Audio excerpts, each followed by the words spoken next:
Welcome back to the Talking Ketamine podcast. This is episode 57, the Brainwave Fingerprint. Great to be here. Today we are looking at a fascinating 2026 study out of Hungary by Koncz and colleagues.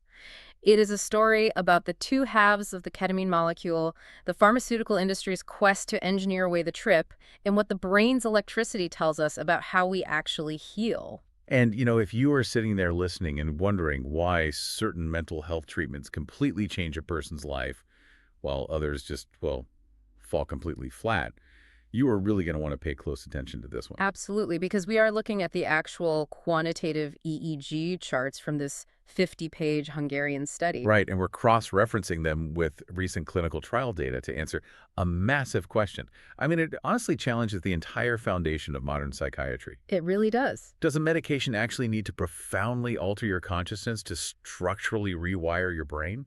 Like, do you literally have to trip to heal? That is the core mystery right there. And Right. to understand the stakes of this research, we have to look at the clinical landscape. Right. So I know our audience is familiar with the basics of racemic ketamine.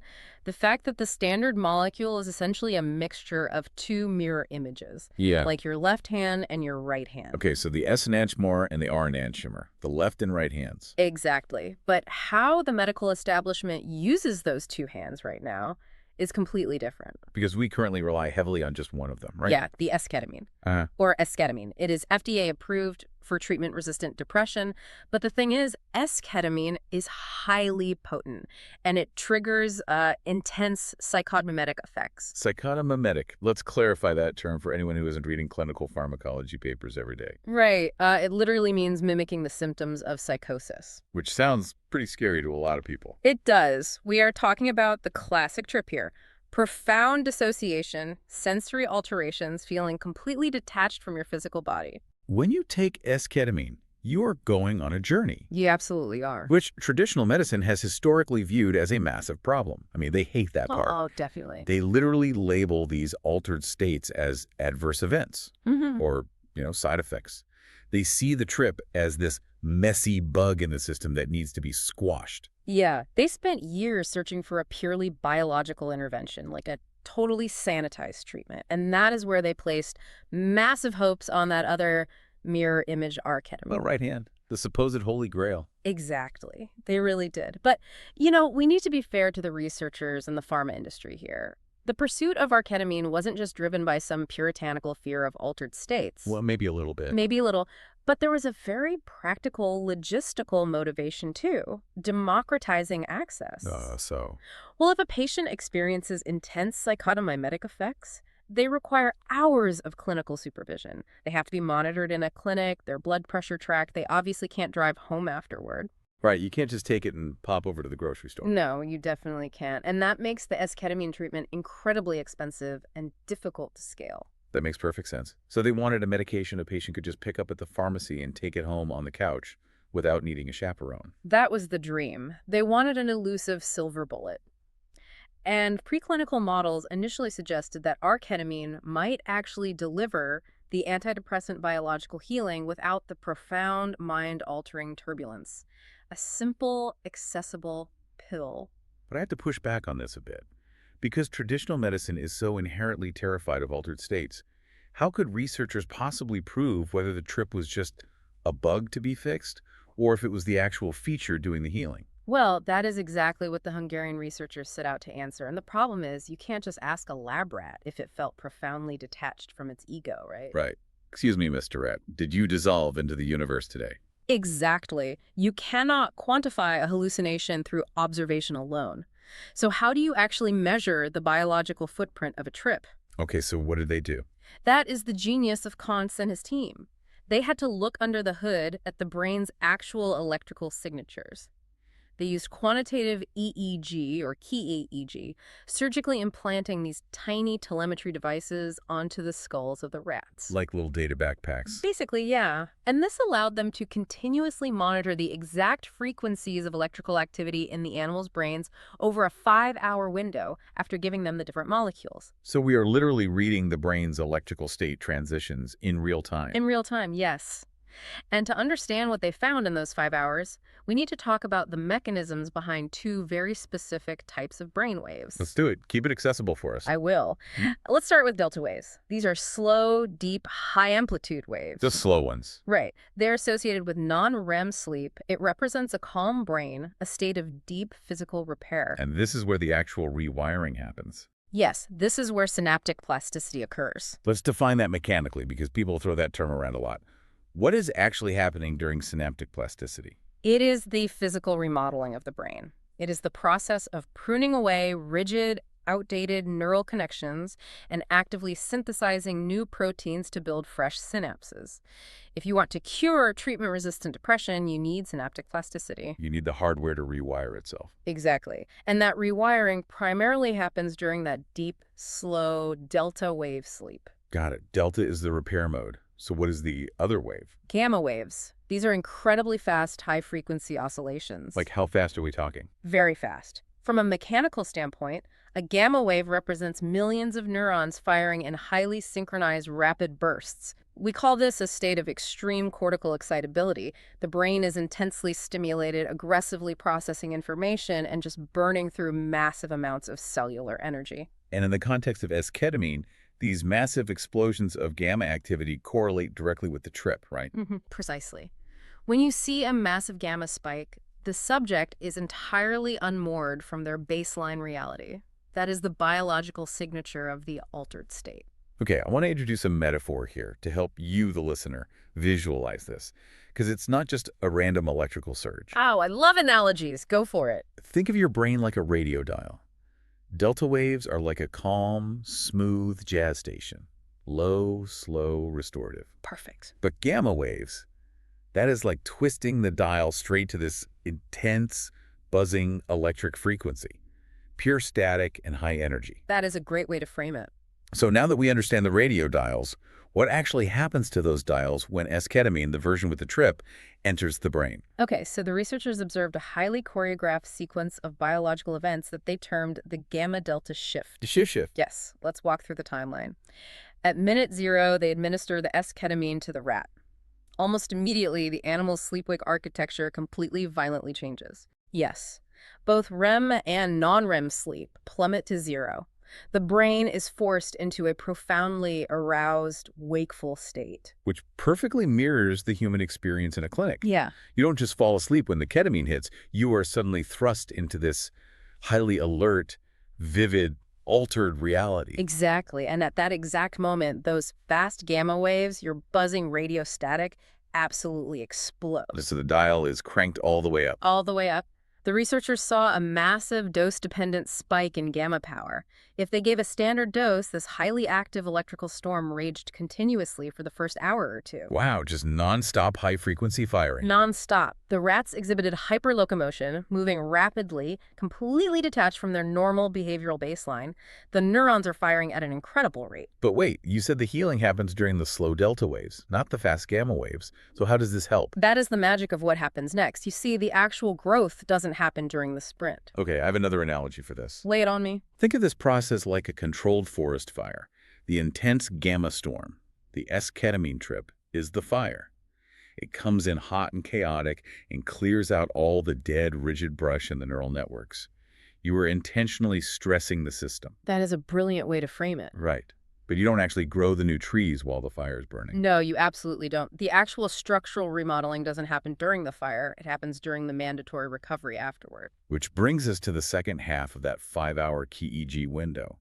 What happened when the fire died down? The researchers saw that as the esketamine begins to metabolize and the intense gamma sprint starts to fade, the brain doesn't just return to normal, it violently swings in the other direction. A rebound effect. A massive rebound, driven by the homeostatic sleep drive. When the brain is pushed into that extreme gamma state for hours, it burns through cellular energy at an entirely unsustainable rate. It creates a massive biological energy debt. So it has to pay the debt back. Yes. The delta rebound is the brain's desperate, mandatory response to pay back that debt. The lines on the graph literally cross each other. Gamma drops and delta skyrockets. They do. As the wakeful, hyperactive gamma power finally recedes, the slow, restorative delta waves surge, completely overshooting their normal baseline. The brain forces itself into profound, non-REM sleep to recover from the sheer exhaustion of the trip. And this is when the soil is fertile. Exactly. It is during this massive delta surge that the synaptic plasticity, the actual physical remodeling of the depressive neural pathways, finally occurs. So the high-intensity sprint directly causes the deep recovery. You do not get the profound delta structural rewiring without the extreme exertion of the gamma storm. That is exactly what the electrophysiological data suggests. The deep delta repair is biologically tethered to the initial burst of extreme cortical excitability. You need the fire to get the rain. Which brings us to the million-dollar question. If the S-enantiomer forces this intense neural fire and mandatory recovery, what happens when they ran the exact same tests on R-ketamine? Right. The pharmaceutical industry's sanitized, accessible pill. Did it actually manage to trigger the delta rewiring without the messy gamma fire? This is where the narrative takes a major turn. The researchers administered arketamine looking for that exact same gamma delta shift, but arketamine completely failed to trigger it. Wait, completely? Like nothing happened? At the standard equivalent doses, yes, it failed completely.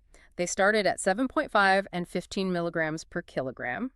The qEEG monitors barely registered a change. There was no intense gamma explosion, no behavioral hyperlocomotion, and consequently, absolutely no delta rebound. But in science, if something doesn't work at a low dose, the immediate logical step is to just push the dosage higher, right? Right. Did they assume R-ketamine was just a weaker compound and pump up the volume? They did. In fact, the peer reviewers of the study specifically requested they push the dose higher to rule out exactly that possibility, so they escalated the dose to 30 milligrams per kilogram. And did they see the shift then? At that level, they saw a brief, moderate bump in gamma activity, but it faded incredibly quickly. And again, zero delta rebound, no crossing of the lines. And they didn't stop there. No, they pushed the dose all the way to 60 milligrams per kilogram. To give you context, that is 4 times the effective dose of esketamine. 4 times. If you give a subject 4 times the dose of an active compound, you would expect absolute chaos. What did the brainwaves do at 60 milligrams? They hit a biological plateau. Even at that massive dose, the gamma waves hit a rigid ceiling that was still lower than a standard everyday dose of esketamine. Esketamine's wake-inducing effects were 4-fold stronger. It increased the wake gamma power twice as forcefully as arketamine ever could. So even by completely flooding the system with R-ketamine, they couldn't force the brain into that high-intensity sprint. Exactly. And because there was no intense sprint, there was no massive cellular energy debt created. And without the energy debt, there was absolutely no delta surge afterward. Yeah, even at 60 milligrams, the restorative, remodeling brainwaves never materialized. No electrical storm, no structural rewiring. The gamma-delta shift phenomenon is entirely specific to the S-enantiomer. Okay, this is where we really need to connect this localized rat data to the larger stakes for you, the listener. Because we aren't just talking about interesting lines on a graph in a laboratory in Hungary, we have the clinical trial data right here too. We do. While these exact EEG tests were being conducted, large-scale, multi-million-dollar human trials were simultaneously testing R-ketamine on patients suffering from real, debilitating depression. And the results of those human trials were a devastating blow to the industry's hopes. Yep. Because the clinical data perfectly mirrored the electrical data. R-ketamine ultimately failed to show a statistically significant antidepressant effect in humans compared to a placebo. It simply didn't work. Think about the absolute irony of this. It is just staggering. It really is. In their calculated, well-intentioned attempt to strip away the profound psychotomimetic experience, because it was expensive to monitor, because it was difficult to scale, they accidentally engineered away the cure itself. They assumed that the altered state was just a nuisance getting in the way of the medicine. Right, but this study strongly suggests that the gamma-delta shift isn't just an interesting coincidence. It is the necessary, fundamental biological signature of healing. The data draws an incredibly clear line. You cannot decouple the two phases. The neuroplasticity of the brain, that deep delta restructuring during sleep, is inextricably bound to the transient phase of intense cortical excitability during wakefulness. So you can't just synthesize the recovery phase while completely bypassing the chaotic exertion phase. No, you can't. In fact, the researchers explicitly proposed that this sequence, the gamma delta shift, should serve as a primary biological marker for rapid antidepressant efficacy moving forward. If a new drug doesn't trigger the shift, you aren't going to get the neuroplasticity. It completely reframes how we have to think about treatment protocols. Oh, for decades, the dominant strategy in pharmacology has been to quiet the brain. To numb it. Right? If someone is suffering, traditional medicine tries to suppress the symptoms, to smooth out the turbulent waves into a flat, manageable, functional line. Which is exactly what classical slow-acting antidepressants do. They actually suppress REM sleep and attempt to elevate mood over a long period without causing any sudden spikes in cortical excitability. It is fundamentally a symptom management strategy, not a structural remodeling strategy. Right. And I want you, the listener, to really think about what this means for your own understanding of health and healing. If an entire industry spent years and millions of dollars trying to suppress the abnormal brain waves of a ketamine trip, only to scientifically prove that those highly disruptive, chaotic waves are the exact mechanism that forces the brain to heal itself, what else might we be getting wrong? That is the pivotal question. It forces us to ask if we are currently over-medicating other profound human emotions or altered states simply because they appear uncomfortable or disruptive on the surface. We have a habit of labeling any extreme deviation from the baseline as pathological. Exactly. Are we trying to quickly extinguish vital biological fires that our minds actually desperately need to burn through in order to reach the fertile ground on the other side?